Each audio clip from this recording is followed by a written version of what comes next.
अस्सलामुअलैकुम guys, welcome back to the Khan blogs. कैसे हैं आप लोग? उम्मीद करती हूँ ठीक ठाक होंगे। तो गाइज़ आज मैं लेकर आई हूँ आप सबके लिए बीएस प्रोग्राम्स का पार्ट 2।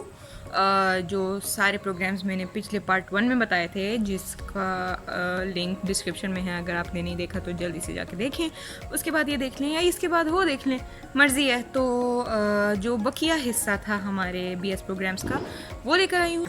तो स्टार्टिंग विद हमारा है डेंटल टेक्नोलॉजी। डेंटल टेक्नोलॉजी में क्या होता है कि आपको जो डेंटिस्ट होता है वो आपको साइज़ वगैरह बता देते हैं। मतलब जो जब आप जाते हैं किसी डेंटिस्ट के पास, और एक मिनट सॉरी, तो जब आप जाते हैं किसी डेंटिस्ट के पास, वहाँ पर आपने कोई दांत लगवाना होता है, आपका दांत टूट गया, आपने दांत लगवाना है, तो वो आपके दांत का साइज़ वगैरह लेके एक डेंटल टेक्नोलॉजिस्ट को भेजता है कि मुझे ऐसा कोई दांत इस कलर का ये बना दो, तो आप वो बन जाते हैं। उसके बाद है डेंटल हाइजीन। डेंटल हाइजीन से आप क्या कर सकते हैं, जो कोलगेट वाले एड में बोलते हैं ना, 9 में से 10 डॉक्टर्स, नहीं 9 में से 10 सॉरी 10 में से 9 डॉक्टर्स ये रेकमेंड करते हैं, तो आप वो वाले डॉक्टर बन जाते हैं। आप अपने मतलब लोगों के ओरल हाइजीन के लिए आप काफ़ी चीज़ें बनाते हैं और उन्हें रेकमेंड करते हैं।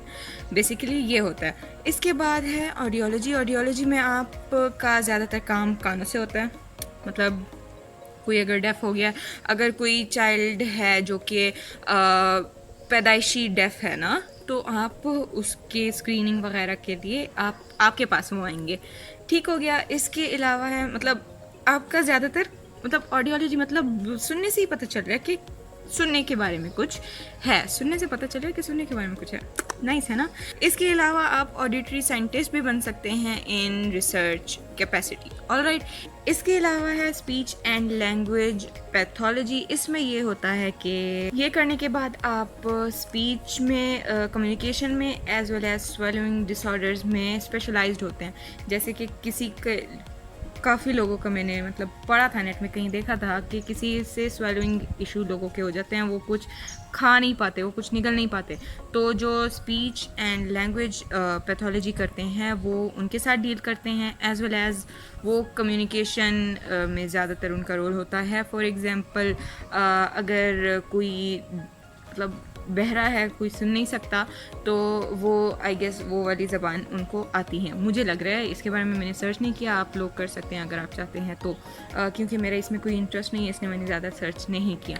इसके बाद आता है न्यूट्रिशनिस्ट। उसका तो आप सबको पता ही है, लेकिन फिर भी मैं आपको बताती चलती हूँ। वो करने के बाद आप बहुत से मतलब दुनिया में हर मुल्क में अलग से नाम देते हैं, लेकिन उसमें भी आगे काफ़ी फील्ड्स होती हैं। फॉर एग्ज़ाम्पल आप उसमें बन सकते हैं एक न्यूट्रिशन साइंटिस्ट, उसमें आप पब्लिक हेल्थ न्यूट्रिशनिस्ट बन सकते हैं, डाइटिशियन न्यूट्रिशनिस्ट बन सकते हैं, क्लिनिकल न्यूट्रिशनिस्ट बन सकते हैं, एंड स्पोर्ट्स न्यूट्रिशनिस्ट बन सकते हैं। तो ये भी एक कंसिडरेबल ऑप्शन है मेरे ओपिनियन में। उसके बाद है बायोटेक्नोलॉजी। ये तो काफ़ी आजकल उरूज पे है, बहुत इसका स्कोप है और ज़्यादातर लोग इसमें काफ़ी इंटरेस्टेड हैं, लेकिन मैं नहीं हूँ, मैं उन ज़्यादा लोगों में नहीं हूँ। खैर, उसमें मैं बता देती हूँ कि आपने बायो एंड टेक्नोलॉजी दोनों का रिलेशन और उसमें जो कुछ होता है वो आपने पढ़ना होता है, और ये करने के बाद ज़्यादातर साइंटिस्ट ही बनते हैं, बाकी तो मुझे नहीं पता। अगर आपको इसमें इंटरेस्ट है तो जाएं, गूगल करें और इसकी जन्म कुंडली आप मालूम करें। Sorry that was an Indian word, but मतलब आप इसके रूट्स तक पहुंच जाएंगे गूगल मामा के थ्रू। अब हम आगे चलते हैं और इसके बाद है क्रिटिकल केयर। क्रिटिकल केयर में क्या होता है? इसमें बेसिकली आईसीयू में जो पेशेंट्स होते हैं ना, उसी से आपका राब्ता होता है। मतलब जो बहुत लाइफ थ्रेटनिंग कंडीशंस होती हैं, उसमें ऑर्गन सपोर्ट वगैरह जो भी रिक्वायर्ड होता है, आप उसमें इन्वॉल्व होते हैं। ऑलराइट। आखिर में हमारा न्यूक्लियर मेडिसिन। न्यूक्लियर मेडिसिन में क्या होता है? बेसिकली ये होता है कि एक रेडियो फार्मास्यूटिकल आप किसी को देते हैं, वो इंट्रावेनसली या ओरली उसे कंज्यूम करते हैं। उसके बाद गैमा डिटेक्टर्स से आप उनकी इमेजिंग करते हैं। ये एक्सरे जैसा नहीं होता, क्योंकि एक्सरे बाहर से रेज पास होती हैं, ये अंदर से रेज पास होती हैं और इमेजेस बनती हैं वो आप कलेक्ट करते हैं। आई डोंट नो ये किस चीज़ के लिए होता है। और अगर मैं सर्च करने लगी और ये इन सब पे डिटेल्ड वीडियो बनाने लगी तो टाइम ना आपके पास रहेगा ना मेरे पास रहेगा। तो अगर आपको स्पेसिफिक कोई एक फील्ड अच्छा लगता है तो उसके बारे में डिटेल में जाएं, पूछें। अगर आपको गूगल पे यकीन नहीं है तो जाएं सीनियर्स से पूछें, किसी को अगर आप रिलेटिव्स में किसी को जानते हैं या कहीं दूर दूर से कोई रिश्ता है किसी से जो कि उस फील्ड में हो तो ज़रूर पूछ गछ करके जाएं, ताकि आप बाद में जाके सर ना पीटें कि यार मैंने ये क्यों ले लिया। अच्छा, अब DPT and BS dermatology. BS dermatology बहुत बहुत अच्छा है, मुझे भी इंटरेस्ट पैदा हुआ था, लेकिन अनफॉर्चुनेटली पाकिस्तान में सिर्फ 3 यूनिवर्सिटीज़ हैं जो कि ये ऑफ़र करती हैं और तीनों के एडमिशन इस साल क्लोज़ हो चुके हैं। एक है यूनिवर्सिटी ऑफ फैसलाबाद और एक है रहीम यार ख़ान की कोई यूनिवर्सिटी, आई डोंट नो, मुझे नाम नहीं याद, सॉरी। और एक और लाहौर की यूनिवर्सिटी है, तो उनके एडमिशन क्लोज़ हो गए हैं।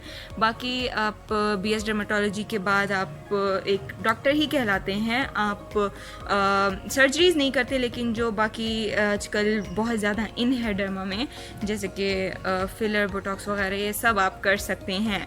तो नॉन इन्वेसिव जो सारे प्रोसीजर्स हैं वो आप कर सकते हैं। हाँ, BS के बाद, BS डर्मेटोलॉजी के बाद आप अपना क्लिनिक खोल सकते हैं। ऑलराइट, अब हम लोग चलते हैं DPT की तरफ। DPT है डॉक्टर फिजियोथेरेपी। पहले तो लोग पूछते हैं उसके साथ डॉक्टर लगता है कि नहीं लगता। अभी HEC ने, नहीं, HEC और HS दोनों में मैं कंफ्यूज हूँ, बट किसी ने अभी ये मामला सुलझा दिया है कि PharmD वाले एंड DPT वाले डॉक्टर लगा सकते हैं, बट इफ़ वो अपने नाम के साथ सफिक्स PharmD या DPT लगाएंगे। मतलब जो DPT डॉक्टर्स हैं वो डॉक्टर और डॉक्टर डैश मतलब फलाना ढिमकाना DPT, अपने अबू के नाम की जगह DPT, और जो PharmD वाले हैं डॉक्टर फलाना ढिमकाना PharmD, अबू के नाम की जगह PharmD। ठीक है, तो डॉक्टर उस पे लगेगा आपके साथ। और DPT का मुझे पर्सनली मैंने जितना देखा है, लोग DPT वालों को इतना नहीं मानते, क्योंकि पाकिस्तानी अवाम जो है वो बहुत जल्दबाज अवाम है। हर चीज़ का रिज़ल्ट उन्हें ऐसे ऐसे ऐसे चाहिए होता है। और अगर आप अपने इर्द गिर्द नज़र दौड़ाएं तो आपको भी ये केस सुनने में आया होगा, देखा होगा आपने, कि एक बार दो बार वो चले जाते हैं डॉक्टर के पास, DPT डॉक्टर के पास, लेकिन अगर उनकी उस एक दो बार में कोई फ़र्क ना पड़े तो वो कहते हैं क्या यार मालशी बुला लेते हैं, इससे बेहतर तो वो कर देता। तो ये केस मैंने ख़ुद अपनी आंखों से देखा है, इसलिए मुझे ये बिल्कुल अच्छा नहीं लगता और मुझे कोई इंटरेस्ट नहीं है इसमें। अब हम बात करते हैं कि कौन सी यूनिवर्सिटीज़ में एडमिशन अभी ओपन है। मैंने डिस्क्रिप्शन में एक लिंक दिया है, वहाँ पर आप जाएंगे और आप प्रोग्राम का नाम लिखेंगे, सिटी का नाम लिखेंगे, उसमें वो आपको बता देंगे कि किस कॉलेज या यूनिवर्सिटी का एडमिशन अभी चल रहा है और किसके क्लोज़ हो गए हैं। तो आप इजीली वहाँ से देख लेंगे, क्योंकि अगर मैं पाकिस्तान के सारे शहरों को बताते चलूँ तो ना आप सुन पाएंगे ना मैं बता पाऊँगी, क्योंकि पता नहीं क्योंकि कुछ भी। अब मैं कौन सी बात कर रही थी, एंड पे BS नर्सिंग का बता देती हूँ। BS नर्सिंग का पहले ज़्यादा स्कोप नहीं था, लेकिन आजकल उसका स्कोप बढ़ रहा है और काफ़ी बढ़ रहा है, क्योंकि काफ़ी लोग BS नर्सिंग में जा रहे हैं। और एक और बात, आप आर्मी में भी BS नर्सिंग कर सकते हैं। अगर कुछ रह गया है तो मुझे कमेंट सेक्शन में बता दीजिएगा, इंशाल्लाह नेक्स्ट वीडियो बना दूँगी मैं। और अजान शुरू हो गई है, मैं चलती हूँ, इंशाल्लाह मिलेंगे अगली वीडियो में। तब तक के लिए अल्लाह हाफिज़।